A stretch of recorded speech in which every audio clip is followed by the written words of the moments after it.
It was Edmund Hillary who said, "It is not the mountain that we conquer, but ourselves." For best-selling author, spiritual teacher, and intuition pioneer Sonia Choquette, it took climbing several mountains, hiking through treacherous terrain and unforgiving weather conditions across Spain that allowed her to conquer her own fears, sadness, and unexplored emotions. Her trek across the Camino de Santiago was a journey of the soul, an experience in forgiveness, not just of others, but of self. Sonia documents this absolutely incredible adventure in her latest book, Walking Home, A Pilgrimage from Humbled to Healed. I had the distinct pleasure to initially speak with Sonia back in May of 2013. Little did I know that she was about to embark on a journey that would change her life and touch ours in such an intimate and powerful way. This conversation, post-pilgrimage, was very different than the last. Sonia shares a very personal story of unimaginable loss, of pain, both physical and emotional, and a voyage to healing like none other.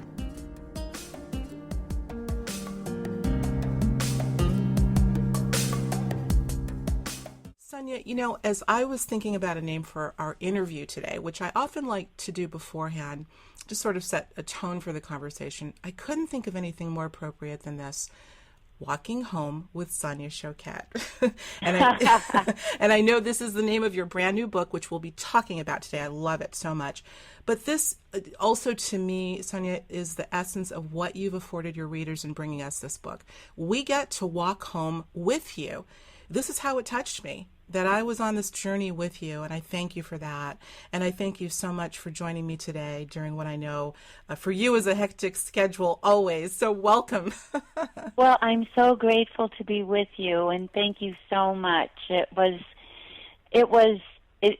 heartening to hear that you did feel as though you were walking with me, because I really, once I decided to write the book, that was my intention.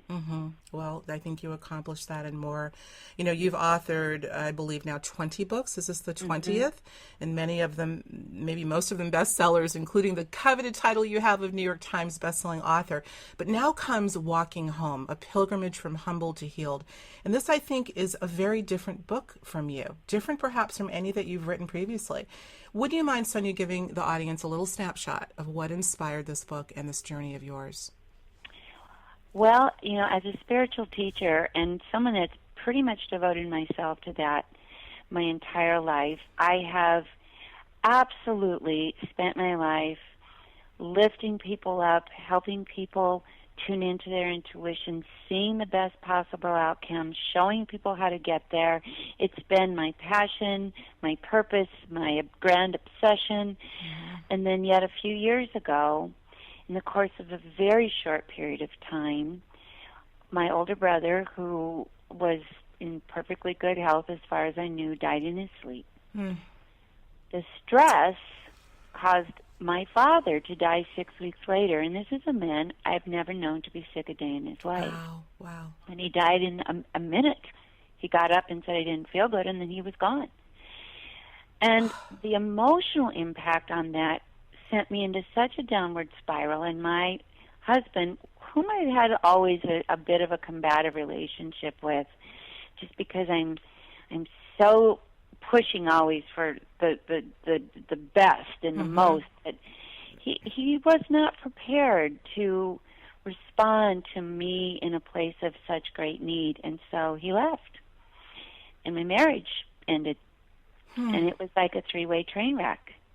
And I found myself in a position where none of the tools I had advocated my whole life or had used to my own advantage helped me.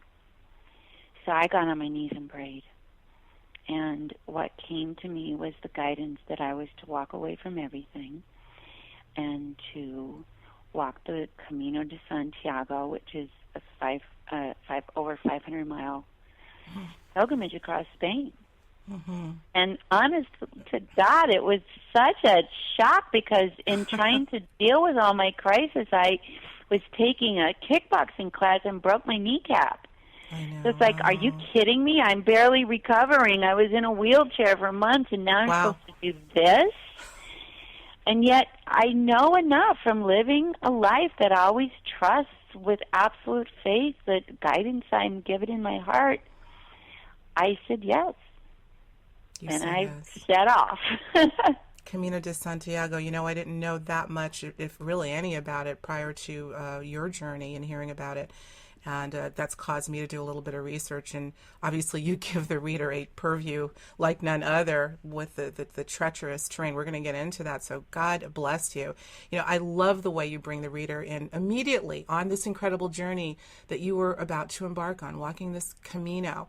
And I especially loved how you shared so intimately the trepidation and the anxiety and the uncertainty that began almost immediately after you made the decision to go. I got the impression, Sonia, tell me if I'm right, that the real walk home began for you before you even left on this pilgrimage. It absolutely did, because what I finally did is I realized that my entire life in service to my spiritual purpose and what I felt was just such a duty to the people that I served, that whatever troubled me, I thought I rose above or got beyond or put aside or just took no offense to. But in fact, what I did is I stuffed all of that deep into my bones and didn't even realize it. I didn't even realize it until it all came flying up. There was this time I saw a movie called Don't Look in the Basement when I was a teenager. It just frightened the heck out of me, and in a way that all these things I pushed down were like in the basement of my consciousness, deep in the deepest part of me, and I realized that maybe there was a part of me that thought I was beyond it or above it or around it, but maybe in truth I was just running away from it. And that's where I decided to stop. You looked in the basement. Turned the light on. Wow. Turned the light on and went back and looked at all of it. Yeah, and I know there was there was a lot to look at. Well, there's so many wonderful, what I guess you'd call them esoteric messages that came out in this book. There were definitely synchronicities tied in with this pilgrimage for you. First with the two individuals who separately brought the Camino to your attention way back in the beginning. I believe these were individuals in two different workshops you were leading, 6 or so months apart. Continents. 2 different continents. One was Australia, I think, and somewhere else. One was here in Chicago, and both times it was just a very momentary, just a comment that got my attention, but because it was teaching, it's just like, that's important. I should do that someday. But didn't even really know what it was that they were talking about. It wasn't foremost in my mind. And so they were already messengers. Yeah, absolutely. Way ahead of even going, that were preparing me for this huge transformational experience. And in retrospect, and as I look at it, what a complex tapestry of connection we all have to one another. Isn't that so? And even to the heavens. I mean, nobody's on the outside. We're all woven together in some divine, mysterious way that is quite gorgeous. That's a great way of putting it. Gorgeous indeed. And it never ceases to amaze. I love the whole concept, if you want to call it that, the whole language, we'll say, of synchronicity. And I do believe it's a language that the universe speaks, and it's never in short supply. And so this definitely, and I had a feeling you were going to weave those sorts of experiences and let us know about that. So thank you for that. I'll tell you, speaking of the universe and its language, though, it's amazingly supportive. I feel it can also be a harsh teacher, or even a trickster at times, testing us, testing our strengths, illuminating our fears, and making us face them. If you don't mind, I want to talk about one, and I'm chuckling only because of the way that you wrote it. Sonia, you just did such an amazing job at even bringing laughter to us in this really tumultuous journey of yours. But one you had on one occasion before you left on this pilgrimage, having to do with facing your fear of what you call wild demon dogs. I had to laugh, and I'll tell you, I'm chuckling, and it's not funny because I know it was a very real fear for you. I have to tell you, my husband was attacked by a dog when he was a kid as a paper boy and had a chunk taken out of him and had to be sent to the emergency room. And to this day, he is absolutely mortified of dogs. So I understand, but the way you delivered it was just amazing. Can you give us a little background on that? The demon Well, dog. the thing is, when I was a kid, I was attacked by a dog, and so one of the things I had heard about, once I decided to go in the Camino, I quickly read whatever I could, and 2 books I read, Paulo Coelho and Shirley MacLaine, both had these horrific experiences with attack dogs, and so I was just like, great, attack dogs, and I just was terrified, to tell you the truth. And so as I'm getting ready to go, I'm trying to get over my fear. I remember my girlfriend, who's just like animal lover extraordinaire, starts telling me, she's going to, I said, you have to get me some sort of mace or some kind of spray to, keep these attack dogs off of me. And she's like, well, she brings me a whole kind of folder full of, what to do, and take the stick, and here's what you do, and don't look them in the eye. And I was ready to tackle her with this. It's like, are you kidding me? Are you got to be kidding me? That this is, I'm supposed to be interested in this right now? And it was just, I was so prepared to just have to go, and I became so sick with anxiety about it. And then, she brings me all this stuff. I get my mace, I get everything, and when I finally meet my attack dog, it's pretty funny. I know. You have I put to tell a picture of my attack dog in the book. I won't give it away, but we'll just say it was a very big confrontation. I'm not going to give it away. But it was, audience, when you get this book, you'll know why we're chuckling. We'll just leave it there. How about that? Oh, I love it. Oh, boy. Well, as your journey in walking the Camino progresses, you give the reader such a sense of adventure by describing so intricately day by day what you were going through, particularly the terrain and its difficulty that you had to push through. Sonia, I found it so amazing that each day brought a different type of outer terrain, but it also seemed to magically reflect how you were feeling inwardly on that particular day. That was stunning to me. Every single day of the entire pilgrimage. Every day, wow. Was such an extraordinary mirror to me.